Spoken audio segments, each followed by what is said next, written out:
Bayangkan, sepasang suami istri miskin, terdesak utang, ditertawakan tetangga, dan hampir kehilangan segalanya. Dalam keputusasaan yang mencekik, mereka mendatangi seseorang di hutan pinus, yang hanya dikenal dengan nama Abah Rawa. 3 malam kemudian, suara geraman terdengar dari dalam rumah. Bayi mereka hilang. Dan di ruang tamu, seekor babi besar bermata merah duduk tenang di atas sajadah yang masih basah oleh darah. Inilah kisah kelam, pesugihan babi ngepet di tengah kota Banjarmasin, yang menyisakan bau amis dan bayangan hitam, bahkan setelah semua berakhir. Namun sebelumnya, bagi yang beragama Islam, saya sarankan untuk menuliskan sholawat Nabi Muhammad, agar kelak sholawat ini menjadi saksi untuk mendapat syafaat di akhirat. Like dan subscribe ke channel ini sangat membantu menyebarkan dakwah Islam dan menjadi amal jariah. Hujan baru saja reda ketika sebuah mobil tua berwarna abu-abu kusam memasuki gang sempit di kawasan pinggiran kota Banjarmasin. Di dalamnya, sepasang suami istri tampak kelelahan namun penuh harap. Ardi, pria berusia awal 40-an dengan wajah keras dan tatapan tajam, menyetir perlahan. Di sebelahnya duduk Rani, istrinya, yang mengenakan jilbab pudar dan memeluk tas ransel lusuh di pangkuannya. Mereka berhenti di depan sebuah rumah tua berpagar kayu yang sudah berlumut. Rumah itu sudah lama kosong. Banyak warga menyebutnya rumah dingin, karena tak pernah ada yang betah tinggal lebih dari 2 minggu.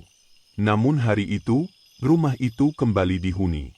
Warga sekitar hanya mengintip dari balik jendela. Tidak ada sambutan. Tidak ada tetangga yang keluar untuk membantu. Semua diam. Ardi dan Rani juga tidak mengucap salam atau memperkenalkan diri. Mereka masuk dengan membawa beberapa kardus dan koper, lalu menutup pintu rapat-rapat. Beberapa hari pertama, aktivitas mereka biasa saja. Ardi terlihat keluar pagi hari dengan sepeda motor bebek tuanya, membawa tas plastik. Katanya, ia bekerja sebagai pengantar barang di pasar. Rani jarang keluar rumah. Kalaupun keluar, hanya untuk membeli sayur dari warung depan gang. Ia tidak banyak bicara, bahkan dengan ibu-ibu sekitar yang mencoba menyapa. Minggu pertama, rumah itu mulai berubah. Dinding yang mengelupas dicat ulang. Atap yang bocor diperbaiki. Di teras, pot-pot bunga baru mulai berjejer rapi. Semua berlangsung cepat dan diam-diam. Ardi dan Rani tampak tidak pernah memanggil tukang. Semua dikerjakan sendiri. Minggu kedua, rumah itu sudah terlihat segar. Bahkan lebih rapi dari rumah warga lain. Beberapa tetangga mulai berbisik. Uang dari mana mereka bisa renovasi? Gaji tukang kiriman di pasar tak mungkin cukup untuk mengecat seluruh rumah dan beli perlengkapan baru. Tapi yang membuat warga benar-benar curiga adalah malam ketiga di minggu ketiga. Pukul 2 dini hari, Pak Tarman, warga yang rumahnya tepat di seberang, mendengar suara aneh. Bukan suara orang. Lebih mirip hewan. Seperti geraman dan langkah berat menyusuri lantai kayu. Ia mengintip dari celah tirai dan melihat bayangan besar bergerak di dalam rumah Ardi. Bukan manusia. Dan bukan pula anjing atau kucing. Sesuatu yang lebih besar dan lebih gelap. Keesokan paginya, Pak Tarman bercerita kepada tetangganya, Bu Enah. Tapi Bu Enah justru bilang dia juga mencium bau aneh sejak Ardi dan Rani pindah. Bau seperti daging busuk yang terbakar. Bau itu hanya muncul saat tengah malam, dan hilang menjelang subuh. Hari-hari berikutnya, rumah itu makin mencolok. Dalam sebulan, mereka sudah punya motor baru. Tiba-tiba Ardi tidak kerja lagi. Tiap hari di rumah. Tapi makanan mereka mewah. Rani bahkan sempat terlihat mengenakan gelang emas besar ketika belanja di warung. Warga mulai curiga. Tapi tak ada yang berani menegur. Rumah itu selalu tertutup. Tirai selalu terpasang. Bahkan siang hari, tidak ada suara apapun keluar dari dalam. Dan anehnya, setiap malam Jumat, suara langkah berat dan geraman itu muncul kembali. Dari jendela, bayangan seperti makhluk berkulit hitam dan berbulu kasar kadang terlihat melintas. Kadang di ruang tamu. Kadang di dapur. kadang di atap. Tak ada yang tahu pasti apa itu. Tapi satu hal yang mulai disadari semua warga. Semenjak Ardi dan Rani datang, udara di gang itu berubah. Lebih berat, lebih gelap, lebih menakutkan. Dan malam-malam mereka tidak pernah sama lagi. 2 bulan berlalu sejak Ardi dan Rani menempati rumah tua itu. Gang yang dulunya tenang kini dihantui rasa penasaran dan bisik-bisik yang makin menjadi. Pagi itu, warga dikejutkan oleh suara klakson mobil yang asing. Sebuah mobil sedan hitam mengkilap berhenti tepat di depan rumah Ardi. Jendelanya digelapkan, dan plat nomornya masih baru. Ardi keluar dari dalam rumah dengan pakaian rapi, kemeja putih dan celana kain bersih, kontras dengan penampilan kumalnya saat pertama kali pindah. Ia membuka pintu mobil itu seperti orang yang sudah biasa menggunakan kendaraan mewah. Anak-anak kecil menatap penuh takjub. Para ibu hanya bisa saling melirik. Sebagian bahkan pura-pura menyapu agar bisa melihat lebih jelas. Tak lama kemudian, Rani keluar menyusul. Ia mengenakan baju gamis mahal dan tas kecil bermerek. Gelang emas menggelantung di pergelangan tangannya, besar dan mencolok. Di wajahnya, tak lagi ada sisa kesederhanaan. Ia menatap sekitar dengan mata tajam dan langkah yang tenang. Mereka pergi tanpa sepatah kata. Namun sejak saat itu, gunjingan warga mulai meluas. Baru 2 bulan tinggal, udah beli mobil. Itu gelangnya asli, loh. Aku pernah lihat di toko emas mahal. Dia nggak kerja lagi ya? Kok tiap hari di rumah? Dan yang paling mengusik hati mereka adalah, dari mana semua uang itu berasal? Ardi tidak pernah terlihat bekerja lagi. Ia hanya keluar malam-malam, kadang sendirian, kadang bersama Rani. Mereka selalu pulang menjelang subuh. Saat ditanya, Rani hanya menjawab singkat, ada usaha kecil. Namun anehnya, usaha itu tak pernah diketahui warga. Tidak ada toko, tidak ada aktivitas dagang. Tapi setiap minggu, belanjaan mereka makin mewah. Bahkan kulkas 2 pintu baru diangkut masuk ke rumah oleh kurir. Ketika Rani mulai aktif di media sosial, semuanya semakin terbuka. Ia mengunggah foto-foto makanan mahal, foto liburan ke hotel bintang 4 di kota, dan video sedang mencoba perhiasan. Captionnya selalu bertema motivasi, rezeki itu misteri. Kalau Allah mau, semua bisa berubah dalam semalam. Tapi bagi warga, perubahan itu terlalu cepat, terlalu mencurigakan. Malam-malam pun semakin sunyi. Tidak lagi terdengar suara televisi atau percakapan dari rumah mereka. Yang terdengar hanya suara lirih, kadang seperti bisikan, kadang seperti ratapan. Di minggu kelima, sebuah kejadian aneh kembali terjadi. Pak Tarman menemukan bangkai ayam di depan rumahnya. Lehernya terkoyak, matanya tercongkel. Tidak ada bekas cakaran anjing. Tidak ada jejak kaki. Hanya darah yang membentuk garis panjang dan hilang di jalan kecil menuju rumah Ardi. Ia mencoba menenangkan diri, menganggap itu ulah binatang liar. Tapi esoknya, hal yang sama terjadi di rumah Bu Enah. Dan lagi-lagi, darahnya mengarah ke rumah yang sama. Rumah itu tak pernah gelap. Bahkan saat tengah malam, lampu halaman dan ruang tamu tetap menyala. Tapi tak ada suara. Tak ada gerakan. Hanya bayangan yang sesekali terlihat menempel di jendela. Dan setiap malam Jumat, seluruh gang itu seakan berhenti bernapas. Tak ada yang berani keluar. Tak ada yang membuka pintu. Karena di malam itu, suara langkah berat selalu terdengar. Lalu disusul geraman panjang seperti hewan buas yang tengah kelaparan. Makin lama, warga mulai menyadari satu hal yang tak bisa dibantah, kemewahan yang datang terlalu cepat, seringkali membawa kutukan yang terlalu dalam. Semakin hari, rumah Ardi dan Rani seperti berubah menjadi pusat dari sesuatu yang tidak wajar. Gang kecil yang biasanya ramai oleh obrolan ibu-ibu dan anak-anak yang bermain, kini terasa sunyi. Setiap orang melangkah pelan jika melewati rumah itu, seolah takut membangunkan sesuatu yang sedang bersembunyi di dalam. Malam-malam menjadi waktu yang paling menegangkan bagi warga sekitar. Suara aneh mulai terdengar, tidak lagi hanya sekali seminggu, tapi hampir setiap malam. Suara itu datang dari arah rumah Ardi.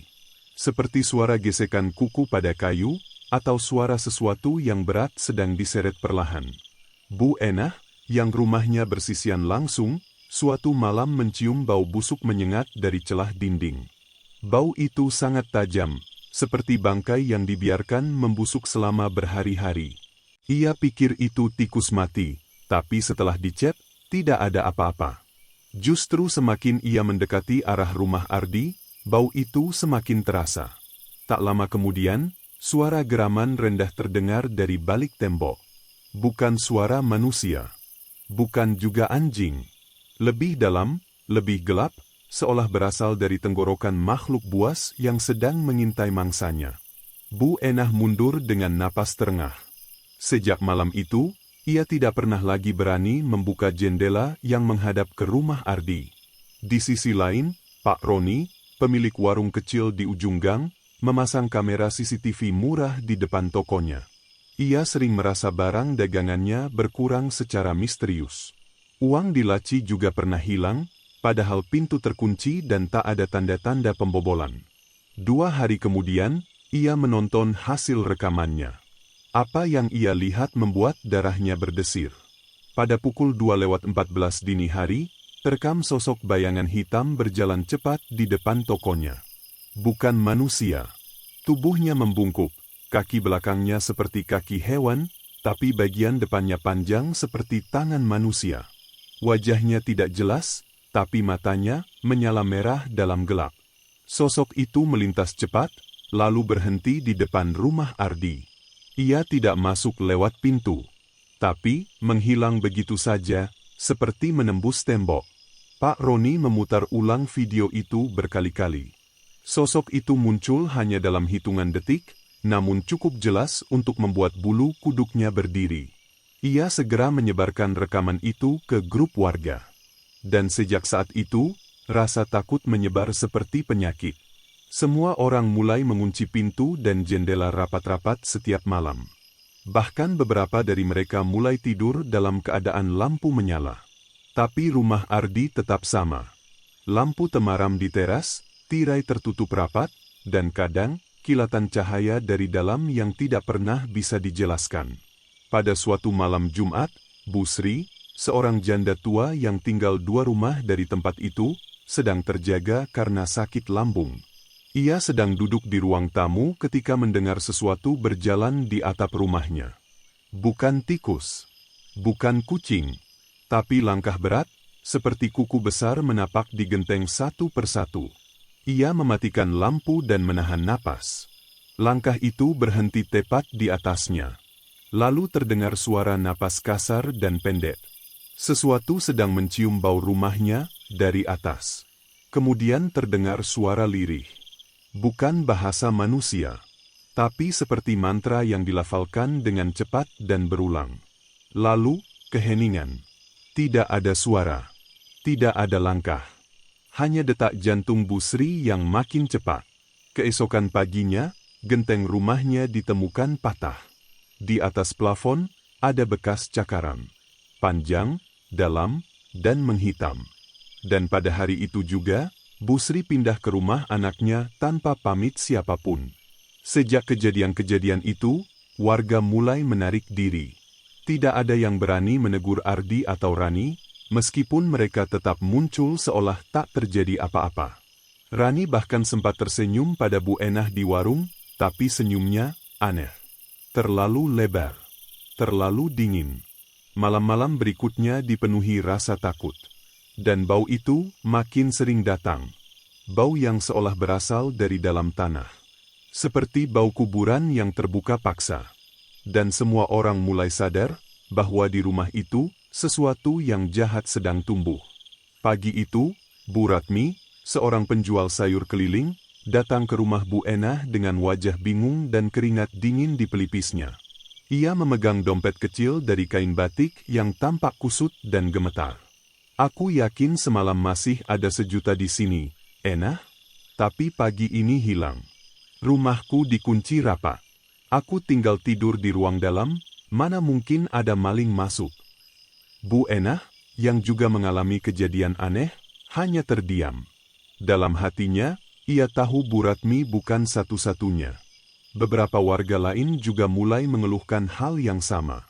Uang hilang tanpa jejak. Tidak ada bekas congkelan, tidak ada pintu yang terbuka. Bahkan CCTV Pak Roni tidak menangkap apapun malam itu. Namun anehnya, kejadian itu hanya menimpa rumah-rumah yang berdekatan dengan rumah Ardi. Pak Tarman kehilangan uang tabungan anaknya yang disimpan di dalam lemari. Terkunci, kuncinya masih tergantung di pintu. Tapi saat dibuka, hanya tersisa lembaran kosong dan debu hitam yang menempel di sudut. Bu Lastri kehilangan perhiasan yang disimpan di dalam kotak logam. Kotaknya tidak rusak, namun isinya raib. Anehnya, ia menemukan bulu kasar berwarna hitam di dalam laci, bulu yang tidak berasal dari manusia maupun hewan peliharaan biasa. Ketika jumlah warga yang kehilangan makin banyak, mereka sepakat untuk mendatangi Pak Lekmen, seorang dukun tua yang tinggal agak jauh di pinggiran kota. Dulu ia dikenal sebagai orang pintar yang pernah membantu warga saat ada masalah dengan tuyul belasan tahun lalu. Pak Lekmen datang malam hari. Ia berdiri diam di depan rumah Ardi, membawa tongkat dan dupa yang sudah menyala. Ia tidak mengetuk pintu, hanya berdiri, memejamkan mata, dan menggumamkan sesuatu. Setelah beberapa saat, ia mundur perlahan. Ada sesuatu di dalam rumah itu, katanya lirih. Bukan manusia, bukan hewan, tapi bisa jadi dua-duanya. Warga menelan ludah, tidak berani bicara. Hanya suara angin malam yang terdengar menggoyangkan dedaunan. Pesugihan, lanjut Pak Lekmen. Tapi bukan yang biasa. Ini dari jenis paling jahat. Yang mengambil bukan cuma harta, tapi juga nyawa. Wajah-wajah di sekelilingnya berubah pucat. Pak Lekmen menjelaskan bahwa pesugihan jenis ini membutuhkan perantara. Makhluk yang bisa berpindah bentuk. Dan ia mencium tanda-tanda keberadaan babi ngepet, makhluk jelmaan manusia yang dikendalikan lewat ritual, untuk mencuri kekayaan dari orang-orang sekitar. Babi itu bukan sembarang babi, katanya pelan. Ia dikendalikan oleh pemiliknya. Dan setiap kali kembali dari mencuri, harus disambut dengan darah atau tumbal. Malam itu, warga tidak bisa tidur. Rumah-rumah tertutup rapat. Lampu menyala sepanjang malam. Tapi rasa aman tak lagi tinggal di gang itu. Sementara di dalam rumah Ardi, tak ada yang tahu apa yang sedang terjadi. Namun di luar, dari balik tirai, tampak bayangan Rani berdiri diam menatap ke arah jalan. Ia tersenyum kecil. Seolah mendengar semua yang dibicarakan warga. Seolah menunggu mereka melakukan kesalahan berikutnya. Dan malam pun turun dengan lebih gelap dari biasanya. Pagi hari di gang kecil itu tak lagi terasa seperti pagi. Matahari boleh bersinar, tapi yang menyelimuti hati warga adalah kegelapan. Ketegangan mengeras. Semua orang saling pandang dengan curiga, tapi satu nama yang terus disebut dalam bisik-bisik mereka, Ardi dan Rani. Kecurigaan itu akhirnya mencapai puncaknya ketika Pak Roni menunjukkan rekaman CCTV yang baru saja ia pasang di pojok atap warungnya. Waktu menunjukkan pukul 2.27 dini hari. Dalam rekaman, terlihat sosok gelap berlari cepat di ujung jalan, mendekati rumah Pak Tarman, lalu hilang. Namun yang membuat jantung semua orang berdegup keras adalah detik-detik berikutnya. Sosok itu muncul kembali. Tapi kali ini bukan di jalan, melainkan di atas genteng rumah Bu Enah.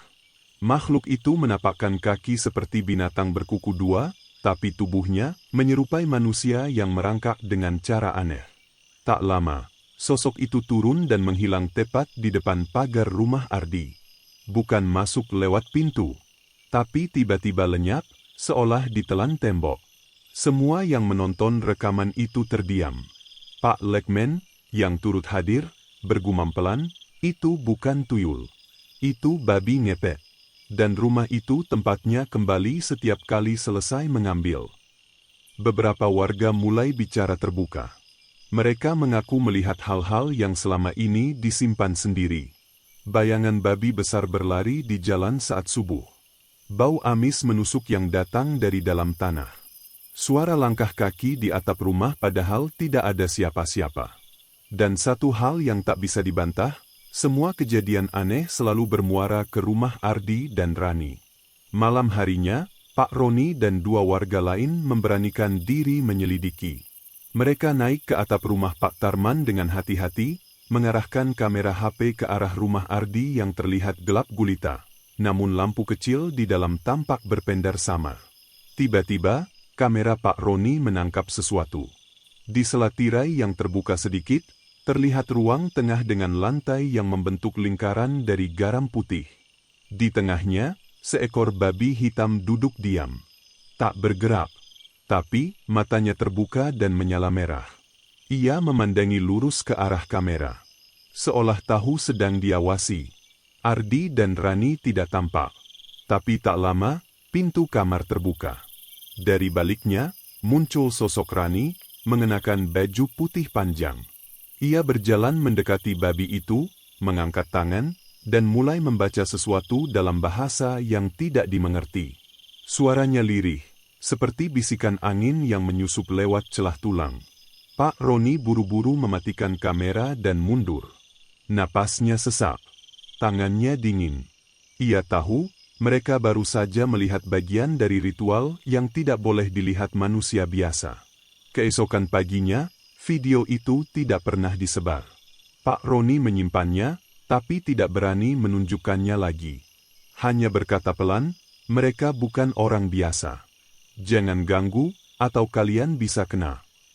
Namun rasa takut tak bisa menahan rasa ingin tahu warga.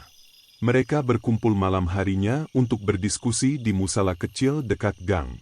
Beberapa ingin melaporkan ke polisi. Tapi siapa yang akan percaya cerita tentang babi ngepet di kota besar? Akhirnya, satu suara menyarankan satu hal. Kalau memang itu babi ngepet, kita bisa jebak. Malam Jumat berikutnya dipilih. Warga diam-diam mulai menyusun rencana. Bukan untuk menyerang, tapi untuk menangkap dan membuktikan kebenaran di balik rumah yang menyimpan teror itu. Dan saat malam itu datang, semua orang menahan napas.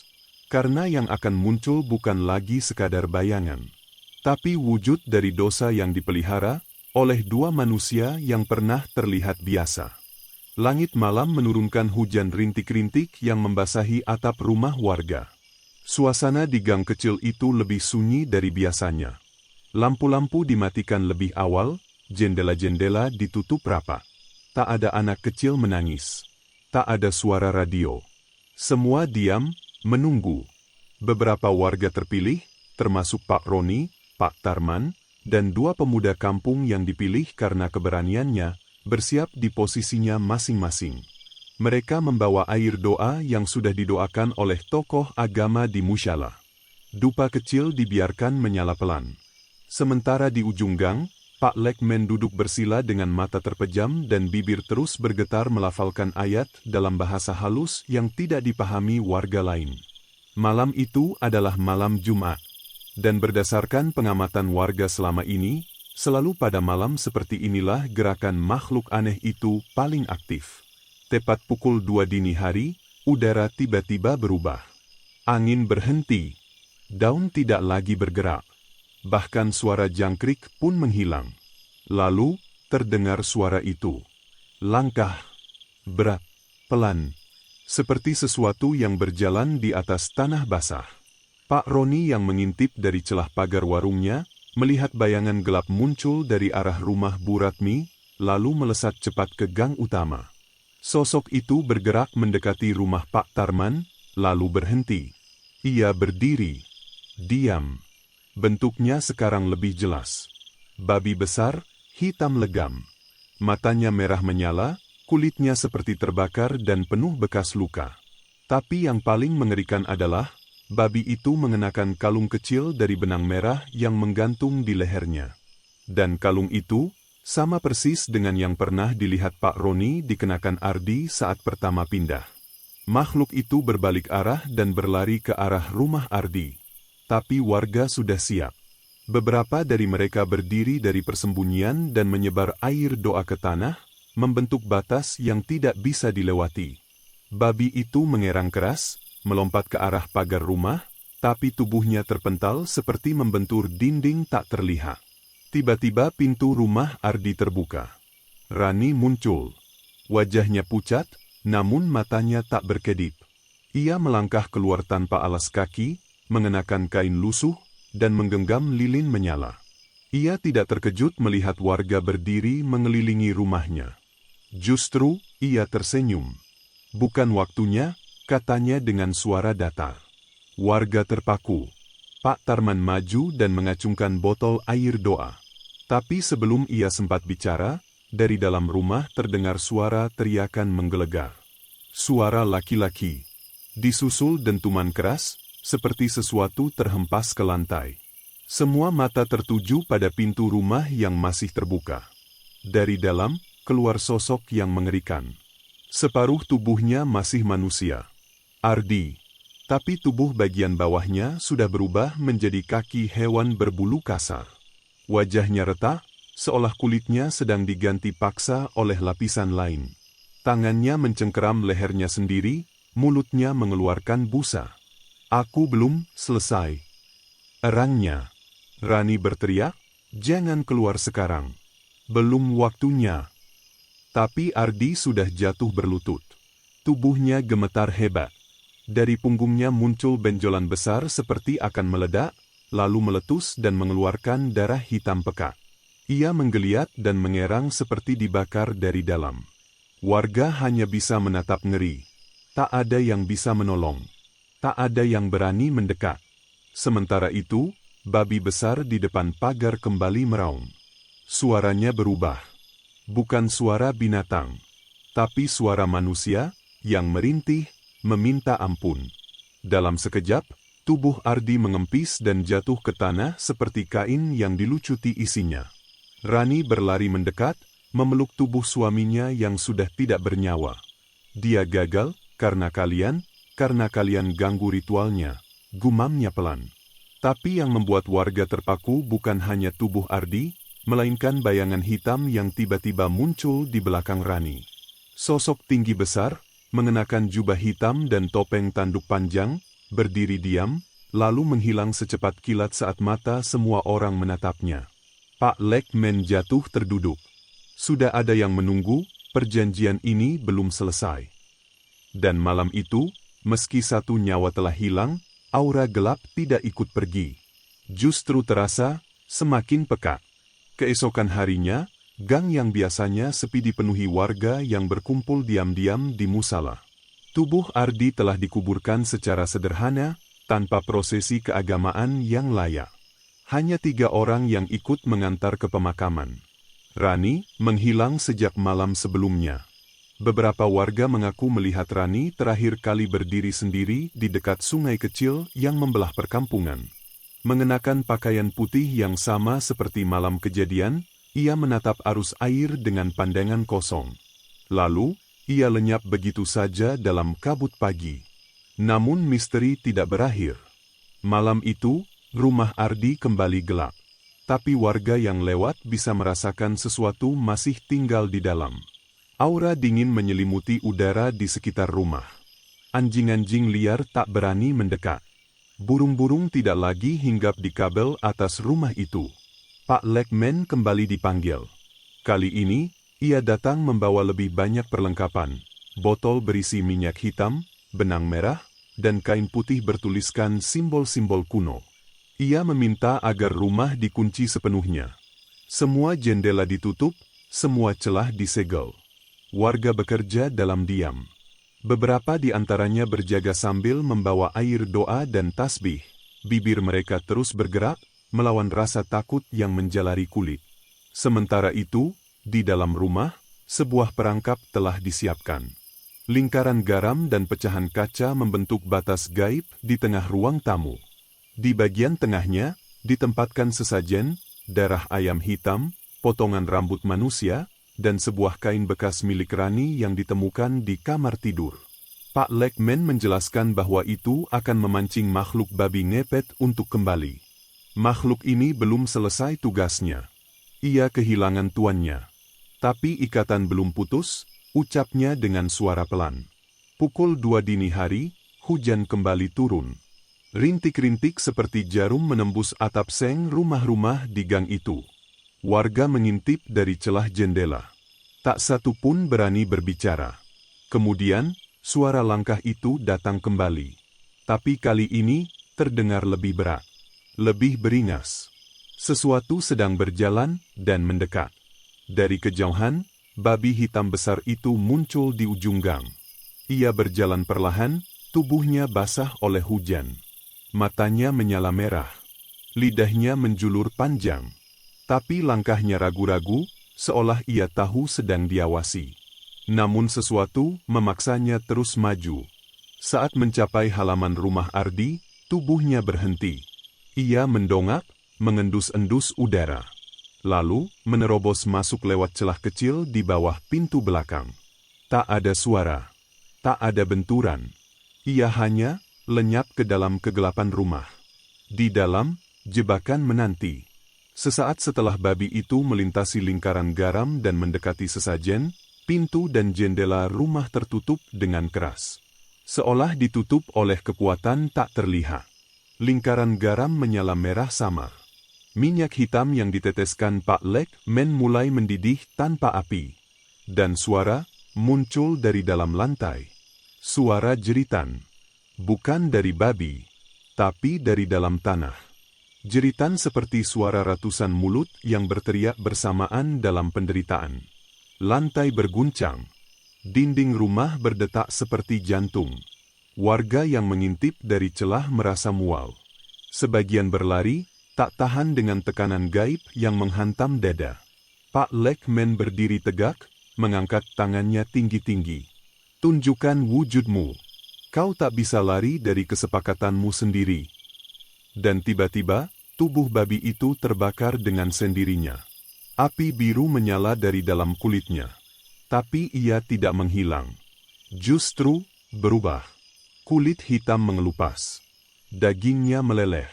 Dari dalamnya muncul wujud lain, manusia, telanjang, bersimbah darah, dengan tubuh separuh terbakar. Wajahnya tak bisa dikenali, tapi di lehernya, tergantung kalung benang merah yang sama. Makhluk itu merangkak, memohon, tapi tak bisa melewati lingkaran. Ia meraung panjang. Sebelum akhirnya tubuhnya mencair dan meleleh ke lantai, menyisakan bau anyir dan noda hitam pekat yang membentuk pola aneh, mirip simbol mata satu, dikelilingi taring. Dan tepat saat itu, lilin-lilin di seluruh rumah padam serentak. Pak Lek Men jatuh terduduk. Sudah, tapi belum selesai. Masih ada yang tersisa. Warga menatapnya bingung. Tapi ia hanya menatap kosong ke arah pintu. Karena di luar rumah, seseorang sedang berdiri. Rani. Dengan mata hitam sepenuhnya, tanpa putih, menatap ke arah mereka, tanpa ekspresi. Dan ia belum berniat pergi. Rani berdiri di luar pagar rumah yang kini dipenuhi sisa-sisa ritual. Rambutnya basah oleh hujan, jatuh menutupi sebagian wajahnya. Ia tidak bergerak, tidak bicara. Hanya menatap lurus ke arah rumah yang dulunya menjadi tempat ia dan Ardi memelihara rahasia. Pak Lek Men yang baru saja selesai menutup lingkaran pengikat segera berdiri, mengangkat botol minyak hitam di tangannya. Jangan biarkan dia masuk, serunya. Beberapa warga mencoba menghalangi dengan memercikkan air doa ke tanah, membentuk batas spiritual di sekitar halaman. Tapi Rani tersenyum. Bukan senyum bahagia, tapi senyum kecil yang dingin. Sinis. Menyeringai. Aku tidak datang untuk masuk, katanya akhirnya, suaranya lebih berat dari sebelumnya. Seperti ada dua suara dalam satu mulut. Aku datang untuk mengambil. Dalam sekejap, angin berputar kencang di sekitar rumah. Daun-daun beterbangan. Api dupa yang tadinya hampir mati kembali menyala tinggi.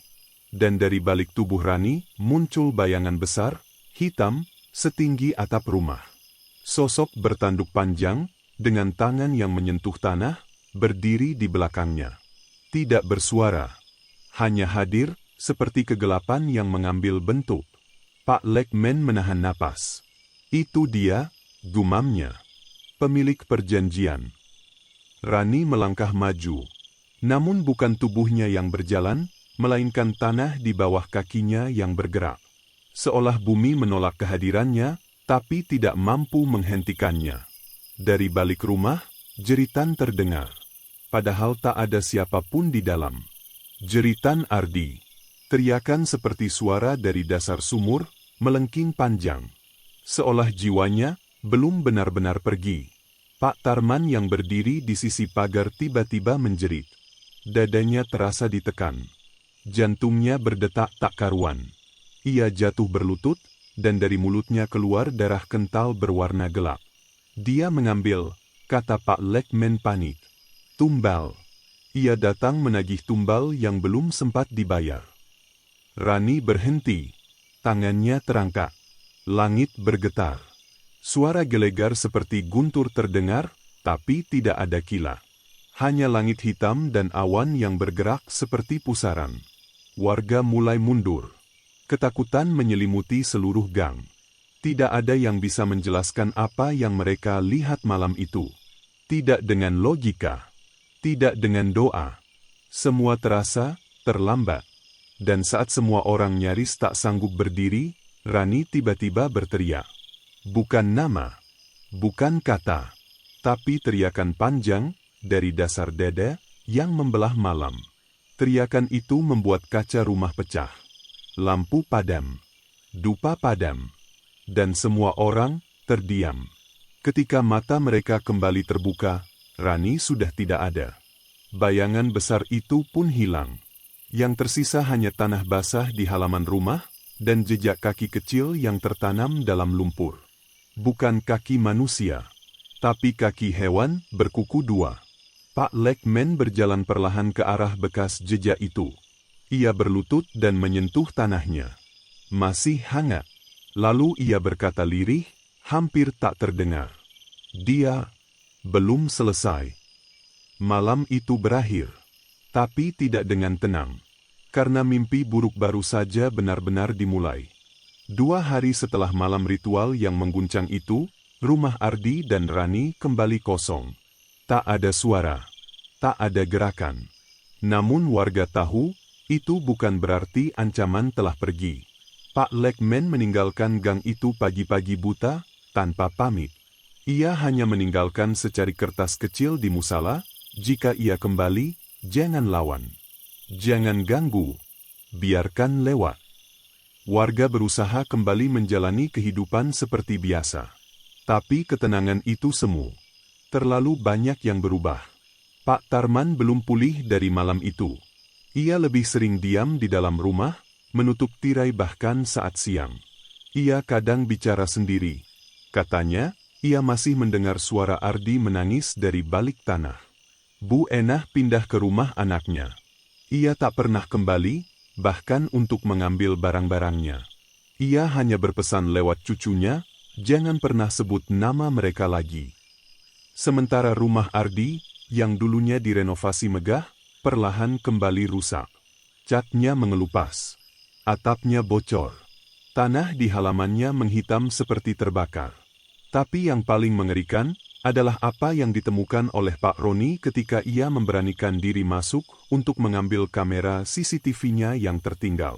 Di ruang tamu, lingkaran garam masih terlihat. Tapi di tengahnya, ada ukiran di lantai kayu. Ukiran yang tak dibuat manusia. Simbol mata satu. Di atasnya, tergurat angka. Bukan angka biasa, tapi tanggal. Tanggal 2 bulan ke depan. Pak Roni tidak tahu artinya. Tapi sejak hari itu, ia berhenti bicara kepada siapapun. Ia menutup warungnya. Ia hanya duduk di depan rumah, menatap ke arah rumah Ardi, setiap malam. Dan rumah itu, kadang masih terdengar suara dari dalamnya. Suara garukan pelan. Suara rantai yang diseret. Suara bisikan menyebut nama-nama warga. Satu persatu. Warga sudah tak berani menyebut nama Rani. Tapi mereka tahu, ia belum mati. Ia hanya pergi, menunggu waktu. Beberapa dari mereka percaya, Rani masih melakukan ritual di tempat lain. Mungkin di kota lain. Mungkin di gang sempit lain, yang tak tahu apa-apa tentang asal-muasal kekayaan tiba-tiba. Dan babi itu, kadang masih terlihat berlari di tengah malam. Tak ada yang mengejarnya. Tak ada yang berani menahan. Karena siapapun yang menghalangi, akan menjadi bagian dari perjanjiannya. Dan perjanjian itu, belum selesai. Dan begitulah, kisah kelam pesugihan babi ngepet yang menyelimuti gang kecil di Banjarmasin. Satu demi satu kejanggalan muncul, satu demi satu jiwa terseret dalam gelapnya perjanjian, yang tak pernah benar-benar berakhir. Sampai hari ini, rumah itu masih berdiri. Sepi, tapi tak pernah benar-benar kosong. Terima kasih telah menyimak cerita ini di channel Surup.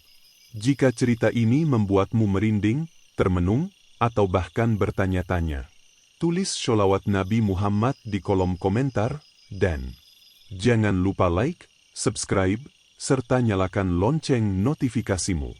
Agar kisah-kisah kelam penuh hikmah seperti ini, bisa terus menjadi pengingat, bahwa tidak semua yang datang sebagai rezeki, benar-benar berkah dari Allah.